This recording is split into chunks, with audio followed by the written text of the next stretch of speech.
a pergunta feita pelo irmão Guilherme de Macaé, Rio de Janeiro. Em 1 Samuel 15, de 11 ao 35, por que Deus se arrependeu de colocar Saul como rei se ele já sabia que Saul iria decepcioná-lo? Não era muito mais fácil logo ungir Davi, que era o homem segundo o coração do Senhor? Aqui só para dar um background, mostrar aqui o contexto, em 1 Samuel 15, aqui tem Samuel dizendo a Saul: eu sou aquele que o Senhor enviou para ungí-lo como rei, por isso escute a mensagem, assim diz o Senhor. Aí Deus vai falando, e quando chegou no verso 11, ele fala: ó, arrependo-me de ter constituído a Saul rei, pois ele me abandonou, não seguiu minhas instruções. Samuel ficou irado e clamou ao Senhor toda aquela noite. De madrugada Samuel foi ao encontro de Saul. Olha, irmão, a história aqui é forte, é grande, mas aqui Deus mostra que o Senhor ficou triste mesmo com as ações de Saul. Aí vem aquela pergunta: mas não era mais fácil, né? A gente pensa assim mesmo, né, presbítero? Não era mais fácil Deus pegar Davi logo, ó, pra que Saul nada? Deus já onisciente, não é? Ele tem toda a ciência, ele sabe tudo. Por que ele não escolheu Davi primeiro? Olha, assim, o que eu, pelo menos, né, dando a minha resposta aqui, eu não vou dar uma resposta pronta para isso, porque a Bíblia mesmo não dá. Eu não consigo ver aqui uma resposta, assim, XYY. O que eu vejo é o seguinte: o que eu mais percebo é a resposta que cada um dá ao mesmo chamado de Deus. Nós temos duas coisas iguais: Deus chamou Saul e Deus chamou Davi, correto? Correto. Como que um respondeu e como o outro respondeu? Qual foi a prioridade de um e qual foi a prioridade de outro? É igual Caim e Abel, né? Dão ofertas ao Senhor, sacrifício ao Senhor, mas Deus aceita um, Deus rejeita o outro. E assim nós vamos vendo na Bíblia vários exemplos de que quando um faz com esmero e quando o outro faz de forma desleixada, Deus vai purificando, vai mostrando pelas ações nossas como cada um responde ao chamado do Senhor. Essa é a grande questão que eu vejo quando eu vejo para Saul e para Davi. Para mim é uma forma de Deus mostrar como cada um responde ao mesmo chamado. Presbítero Alessander, tá contigo agora, hein? Então, apenas contribuindo aí com o que o pastor Felipe já falou, mas no ponto que eu percebi que o irmão teve a dúvida, no sentido de, quando o texto ali fala que Deus se arrependeu, né? A gente tem que entender que a tradução para o português desse arrepender de Deus, na Bíblia, ela parte de uma palavra hebraica que está mais ligada a entristecimento. Isso. Né? Entristecimento. Se entristeceu. Porque não significa que o homem se arrepende no sentido de, se eu soubesse que ia ser assim, não faria. Isso. Foi mais ou menos a base da pergunta do irmão. Sim. Se ele já sabia, né? Por que se arrependeu? Ou seja, se já sabia, não precisava ter feito, então não precisaria se arrepender. Exatamente. Então, ou seja, não significa que Deus não sabia que aquilo ia acontecer. É exatamente isso que a Bíblia nos mostra, assim, da grandeza de Deus. Exato. Nós temos que lembrar que Deus é espírito, é perfeito, os seus caminhos não são os nossos, mas Ele nos fez para ser povo seu, Ele tem nos educado como Criador e Pai, né? Apesar de muitos homens, Ele tem aberto a porta para sermos feitos filhos dEle, apesar de muitos rejeitarem. Então, mas a história do homem é a história de ter sido criado por Deus e dessa caminhada, onde o homem se afasta e Deus o resgata, o homem se afasta, Deus resgata. Isso. Nossa história é essa.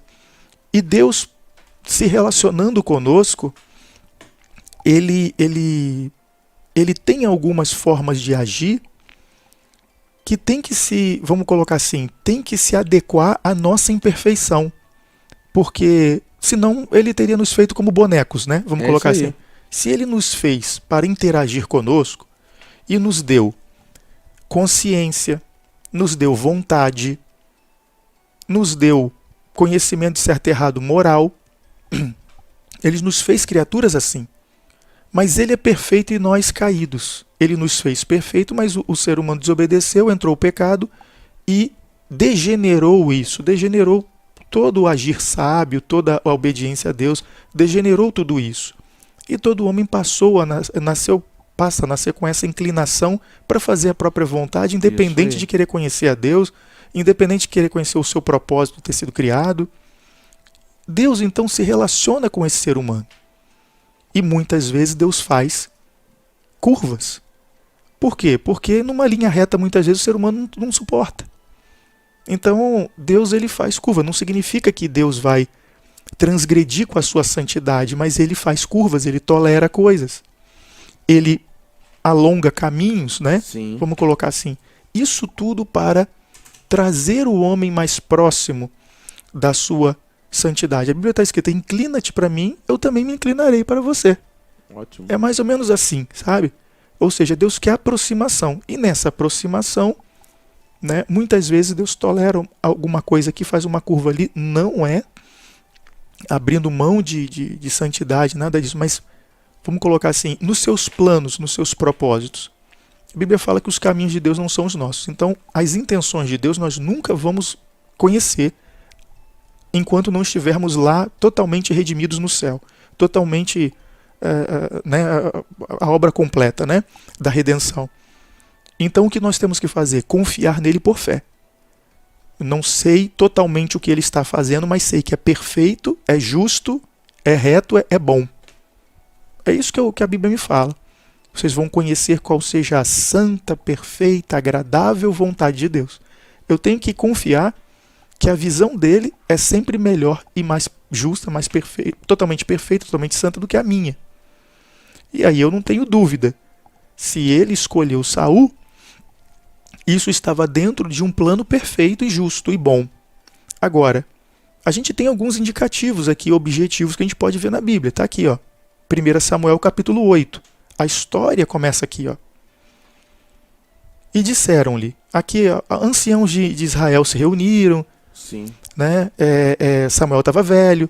Aí está aqui, ó, 1 Samuel capítulo 8, a partir do versículo 5. E disseram a Samuel, né? Tu já está idoso, teus filhos não andam em teus caminhos. A reclamação deles era com os filhos de Samuel, os filhos de Samuel desviados. Escolhe agora um rei para que nos lidere à semelhança de outras nações. O que aconteceu? Samuel foi um excelente juiz, sacerdote e profeta. Um homem que sempre fez tudo consultando a Deus. Tudo que Samuel fazia era orando. Samuel sempre buscou obedecer a Deus. Sempre. Ele tem um ministério íntegro e isso é registrado na Bíblia. Ele chega diante do povo todo e fala assim, ó, estou concluindo o meu... Depois a gente vai falar aqui. Sim. Vou fazer o que vocês querem, tal, consultei a Deus. A gente vai ler aqui. Mas ele fala, alguma coisa eu tomei de alguém, fiz alguma coisa injusta, tomei um boi. Eles falaram, ó, você nunca nos tomou nada, você sempre fez ali, ó, íntegro diante de Deus. Samuel falou, ó, Deus é testemunha, então, palavras de vocês mesmo. Mais adiante aqui, se o irmão quiser ler, acho que está no capítulo 8 mesmo ou no 9. Então, o que nós temos ali? Samuel, ele agiu integramente, mas ele foi ficando velho, ele precisava de sucessor e ele não fez seus filhos seus sucessores. Talvez por conta das viagens, do ministério, não sei. Mas os filhos dizem que os psicólogos falam assim, o fruto não cai, antropólogos, o fruto não cai muito longe da árvore. Por que Samuel era uma árvore tão boa e eles não, se não cai tão longe, por que diante desse exemplo tão poderoso eles não foram, né, não saíram, pelo menos, vamos botar aí, rapaz, 20% de Samuel é um crente bom. 20% de Samuel é um crente muito bom. Por que eles eram tão... Diz aqui mais em cima, o irmão pode ler. Está no versículo 3. Os filhos de Samuel não andaram em seus caminhos. Eles se tornaram gananciosos, aceitaram suborno e perverteram a justiça. Meu Deus. Isso aqui tem uma distância muito grande. Nossa. Eles caíram muito longe dessa árvore. Talvez essa árvore ficou muito tempo longe deles. Não tem como Samuel ser um pai presente e esse pessoal ficar desse jeito. Sabe? Isso aqui é um alerta para nós. Então o que aconteceu? Isso aqui aconteceu, esse foi o ponto. Samuel estava idoso, já não podia mais liderar com vigor, como um líder mesmo, Sim. Se tivesse que ir para frente de uma batalha e organizar, de aconselhar, ele não tinha mais esse vigor. Tinha que ter outros. Os anciões falaram, a nossa preocupação é a seguinte, Samuel, e agora? Como é que vai ser isso aí? Teus filhos não dá. Quem que a gente vai fazer? Então, por causa dessa situação dos filhos de Samuel, gerou-se um impasse.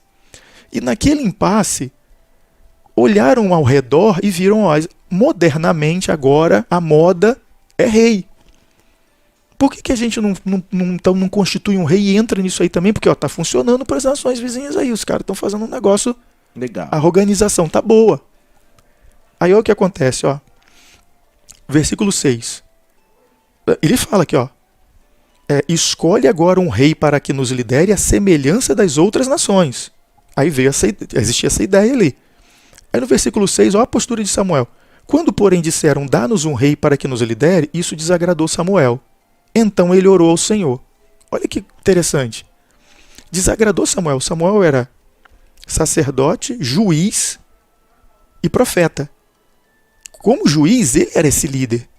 Isso desagradou a ele. Só que o que ele podia ter feito? Ele podia ter aberto a boca e, vocês estão tudo errado, você sai pra lá, né? Fulano, quem tá comigo, passa pra trás. A atitude dele. Vou orar. Desagradou a mim, mas e Deus? Está desagradado com isso? Realmente. Os líderes serão quem? Meus filhos? Que solução é? Não. O problema é justo. Deus é que vai dar a solução. Ele estava desagradado, mas ele não levou aquilo para frente. Boa. Ele foi a Deus. Olha só o que ele faz. Ele é homem de Deus. Samuel é homem de Deus tremendo. Aí você vê aqui, ó. E o Senhor lhe respondeu, atenda a tudo o que o povo está lhe pedindo. Não foi a você que rejeitaram, foi a mim que rejeitaram como rei. Olha o que Deus fala. E o versículo 7, ó, 1 Samuel 8, 7. E o Senhor lhe respondeu, atenda a tudo o que o povo está lhe pedindo.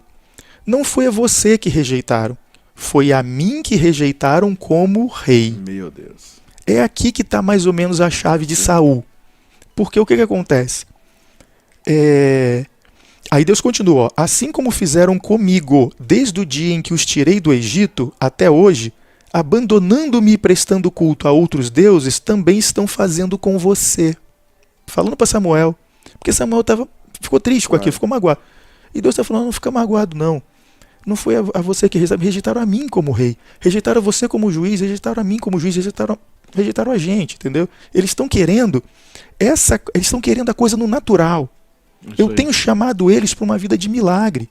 Coluna de fogo, coluna de nuvem de dia, fogo de noite, maná e tudo mais, e Egito e vitória, e Páscoa, e, né? Eu tenho chamado eles para isso, mostrei aqui pelos juízes e tal, tudo isso, mas eles continuam querendo uma solução na força, no natural. É isso que Deus tá falando aqui com Samuel. Então ele chega aqui, ó. Agora atenda-os, mas advirta-os solenemente e diga-lhes que direitos reivindicará o rei que os governará. O que dá a entender aqui? Deus esperava que o povo não chegasse para Samuel para falar assim, dá-nos um rei. Ele esperava que o povo ficasse deixando que Deus fosse dirigir essa história. Mas Deus daria rei de qualquer forma? Tem lá, do rei Davi vem o Messias. Se seria na forma de rei e tal. Mas, enfim, o que me parece que o texto está dizendo aqui é que Deus esperava que o povo vivesse satisfeito com a ordem de autoridade dada por Deus ali, que a sucessão Deus é que faria em relação a Samuel, que eles não se preocupassem, que apesar de tudo estar parecendo que iria descambar, iria desorganizar, Deus estava no controle. Sim. Ou seja, eles não estavam confiando que Deus estava reinando sobre Samuel, que estava reinando sobre os filhos de Samuel e todo mundo ali. E Deus daria uma solução. Eles se anteciparam. Eles vieram antes para uma solução humana. Vamos resolver isso com uma administração força humana. É mais ou menos isso que o texto parece estar me dizendo. E Deus falou o seguinte, Aí os irmãos podem ler, ó, Samuel transmitiu todas as palavras do Senhor ao povo que estava ali pedindo um rei, dizendo, isto é o que o rei que reinará sobre vocês reivindicará como seu direito. Ele tomará os filhos de vocês para servi-lo em seus carros de guerra e em sua cavalaria e para correr à frente de seus carros de guerra. Aí então Deus fala para ele, ó, adverte-os solenemente. Quando ele fala que solenemente, isso tem que ficar por memorial. É uma coisa registrada, jurídica. Fala para eles querem rei? Eles não estão querendo, eles estão rejeitando a mim como rei. Meu Deus. Ou seja, o meu tempo, a minha solução, o meu caminho, eu estou olhando tudo. É como Deus fala assim, eu estou olhando tudo, eles não querem esperar o meu tempo. Eles não estão querendo. Aí o que ele faz? Tá bom, adverte-os do direito que tem um rei. Aí Samuel vai lá e adverte. Eu poderia continuar lendo aqui, mas pelo curto tempo eu vou enxugar. Isso. Aí o que acontece? Quem é que é escolhido? Deus mesmo fala, Samuel, vai lá e separa Saul. Quem era Saul? Saul era um cara forte, alto, bonito, guerreiro, líder, que a semelhança dos reis que eles admiravam, das nações vizinhas. Então Deus dá para eles aquilo que eles queriam, mas deixa claro, não é o que eu estava planejando, no sentido de, não é que eu não planejando, aí a palavra fica mal colocada, não é isso. Deus se sentiu Trocado, né? preterido, rejeitado no sentido de não confiaram em mim. Isso aí. Então vamos colocar assim. Aí Deus pegou e falou assim, ó, eu vou conceder a vocês uma coisa que eu tolero aqui, ok? Tudo bem. E que vai se amoldar a vocês e que vai permitir uma lição muito grande para isso de não esperar em mim, não confiar em mim. Saul é isso. Saul é esse cara humanamente forte, que tem soluções humanas, mas que ele é o impaciente, o que vai na... Qual é o perfil de Saul? Ele não espera a resposta de oração. Ele não espera Samuel chegar para profetizar. Ele sai fazendo. Não é esse o caráter de Saul? Isso aí. Ou seja, Deus deu exatamente para eles aquilo que Deus reclamou que eles não estavam tendo. Esperando de Deus a resposta, confiando.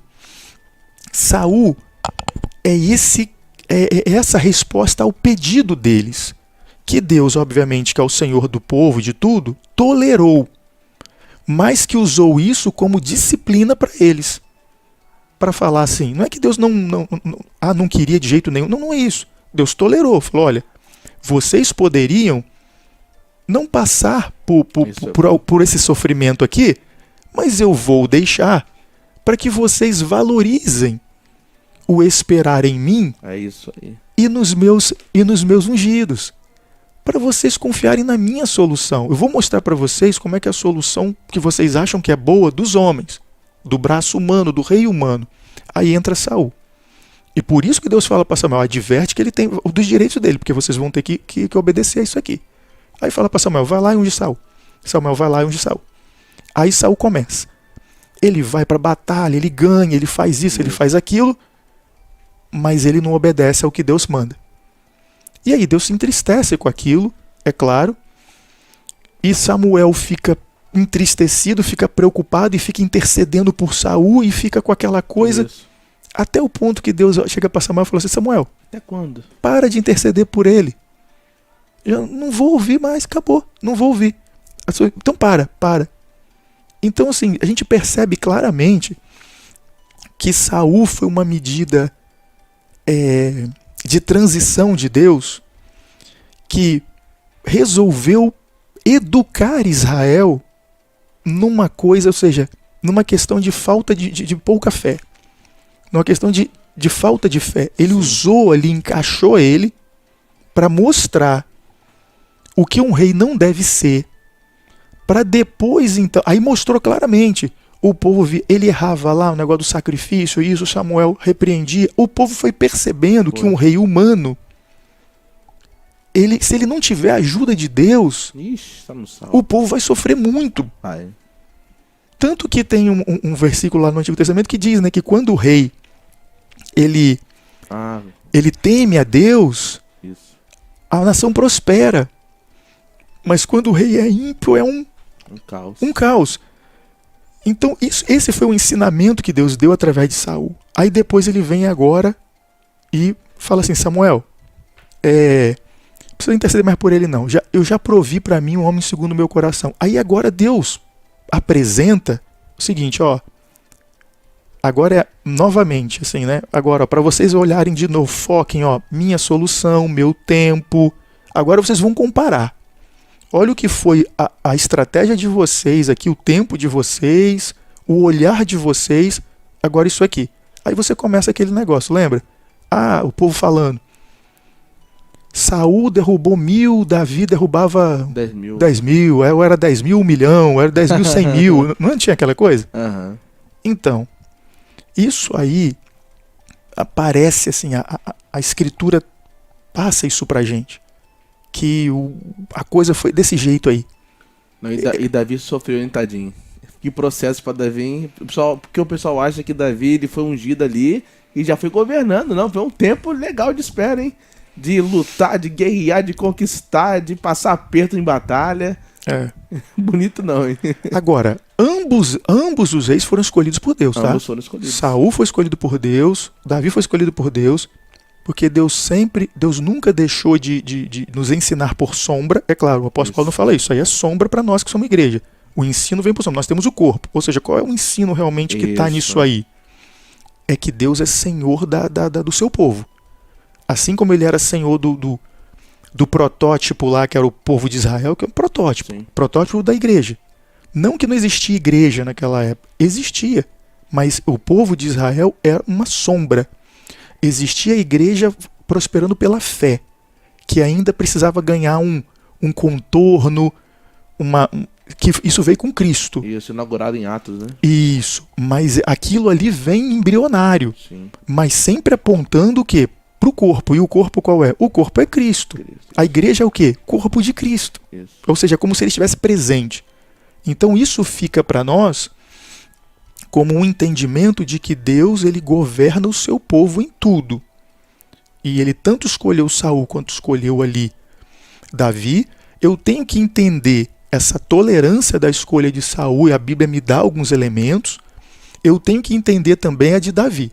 E aí aqui eu até posso deixar para os irmãos o seguinte, só de passando rápido. O que a gente aprende sobre Davi é muito mais dogmático do que lendo na Bíblia. Nós aprendemos muito de ouvir pregações sobre Davi, de ouvir tradição. O judeu fala sempre dos atos heróicos e tudo mais. Temos que lembrar que Davi é o homem segundo o coração de Deus. E isso, para mim, é uma das expressões ou um dos conceitos mais difíceis de identificar. Porque, para mim, de Davi ser segundo o coração de Deus não tem a ver com a adoração, não tem a ver com a batalha, não tem a ver... Tem a ver com o fato de que Davi, ao contrário de Saul, ele tinha uma capacidade muito grande de se quebrantar, de se arrepender e se quebrantar. Era genuíno. Ele conseguia se quebrantar de qualquer pecado.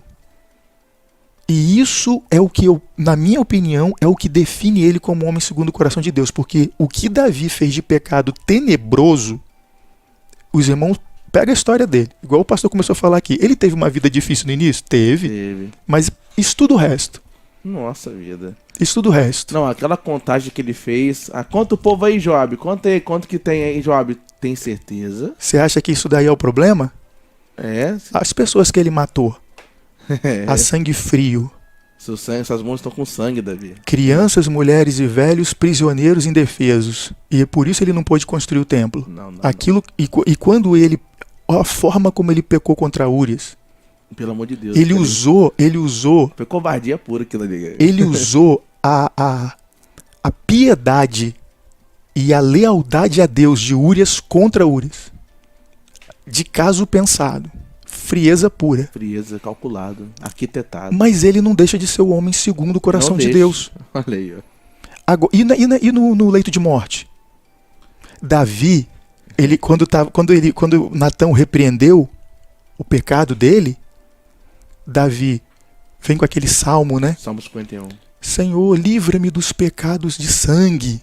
Isso aí estava voltando lá para ele, ó. Uhum. Que ele se sentia perdoado e ele não estava se sentindo mais por causa do afastamento que Claro. ele se colocou de Deus.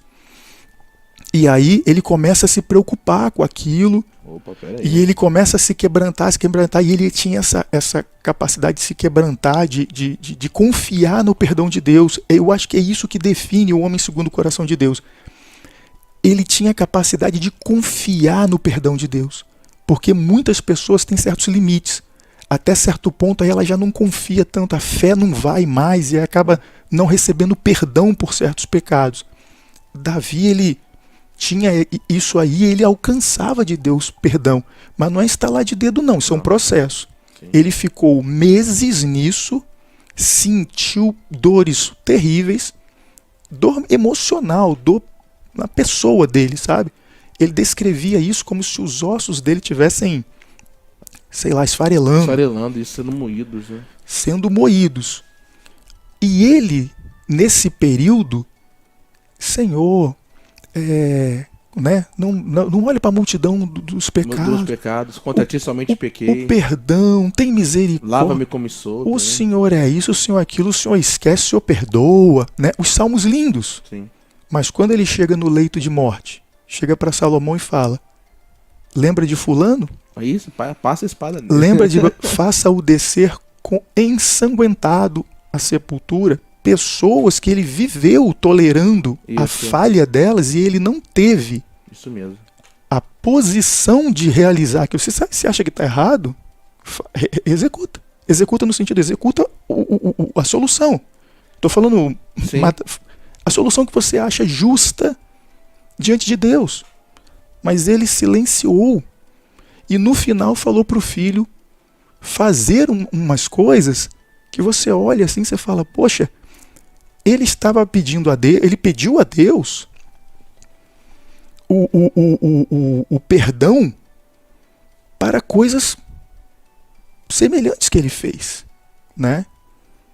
Aí você vê que, e aquilo que ele coloca é muito chave naquilo ali, assim, nisso, contra ti somente pequei. Quem tem que perdoar é Deus, sabe? E a pessoa tem que buscar o perdão de Deus, correndo.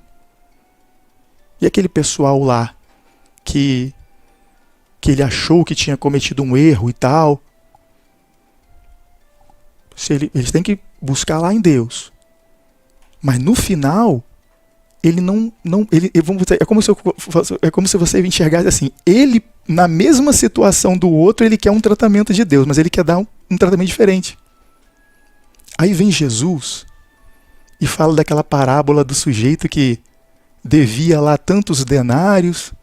O sujeito, não me pagou não, devia 500 talentos para um rei, não posso pagar, não faz isso. Aí o rei, tá perdoado. Aí vem um outro que deve para esse que foi perdoado, Deve 50. uma mixaria, É? paga cada centavo, senão vai pra cadeia, e atira o cara na cadeia, né? Meu Deus. Aí o rei chama e fala assim, ó, olha o que eu fiz com você, você não fez com o outro. Não tem essa parábola? Foi impiedoso, meu Deus.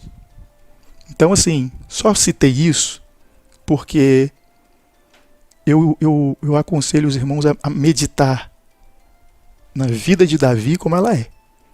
Estudem ela toda. Não apenas com esse olho, com esse ouvido da dogmática, mas leiam o que a Bíblia fala dele. E a partir da leitura do que a Escritura fala dele, procure entender quem é o homem segundo o coração de Deus. Isso tem uma lição extraordinária. Mostra que pessoas com muitas imperfeições podem ser segundo o coração de Deus no sentido de quebrantarem e confiarem no perdão de Deus. Não, porque Davi como pai também é outra coisa, pelo amor de Deus, né? Ele com Absalão, o tratamento dele nessa autopiedade com Absalão. O próprio Joabe fala, os soldados estão chorando aí, eu tô em festa e tu tá chorando por causa do seu filho, né? Então esse tratamento com os filhos, esses 2 pesos, 2 medidas, né? Pro pecado do outro é uma coisa, agora meus filhos, né, vão passar o pano, não é bem assim. O que eu quero dizer aqui, assim, e veja verdade. bem, eu quero deixar uma coisa clara. Eu não estou falando que existe nenhuma contradição na Bíblia, não, por favor. Eu só estou dizendo que O Davi é homem segundo o coração de Deus. Mas precisamos enxergar a história como ela é, né? Exato, por quê? Porque aí eu vou desmistificar essa coisa que, não, o adorador é o homem segundo o coração de Deus. Não, é aquele que fala... É o pseudo perfeito, É né? o ofertador, é aquele, não, eu não ofertarei nada que não me custou, o que não me custou nada e tal. Me parece, ou então é aquele que é muito bom, É né? muito bom. O homem, ali tem uma lição profunda, que mesmo homens com graves defeitos ou práticas ou falhas graves podem alcançar, podem alcançar, ou seja, esse homem segundo o coração de Deus, aquele que consegue se quebrantar e acreditar, ter fé no perdão de qualquer pecado. Eu acho que é isso que as escrituras falam dele. Essa é a virtude dele. Ele cometeu pecados gravíssimos, mas alcançou perdão porque teve fé que Deus perdoa. E sabe, assim, isso aí é o que eu acho que o caracteriza nos Salmos, o quebrantamento. O quebrantamento, e isso é interessante porque as pessoas têm que valorizar isso. O quebrantamento é algo que aproxima Deus, faz o homem alcançar perdão. Se humilhar, né? É se render aos pés de Jesus. Exatamente, exatamente. Meu Deus. Isso supera aquilo que a gente olha aqui um do outro e fala, ah, fulano é mais bonzinho. Não, isso aqui é terrível. E aquele... A questão não é essa medida de justiça humana, porque isso tudo, como disse o apóstolo Paulo, é trapo de imundícia, isso tudo vai queimar. A questão é quem se quebranta genuinamente e acredita, tem fé, que Deus perdoa todos os pecados e restaura o relacionamento divino, né? E, sabe? Maravilhoso. Sem nenhuma limitação. Olha, a irmã Cláudia Márcia aqui está de queixo caído. Meu Deus, e uma pregação em cima da pergunta. É forte, Brasil. Que explanação maravilhosa. E tá aí. Eu realmente estendi porque acabei citando ali Não, mas tem, é bom, ótimo. É bom que vai fazendo uma retrospectiva pra gente ter se situar muito. E irmãos também, né, que não conhecem a história toda, irmãos estão chegando, é bom, é ótimo.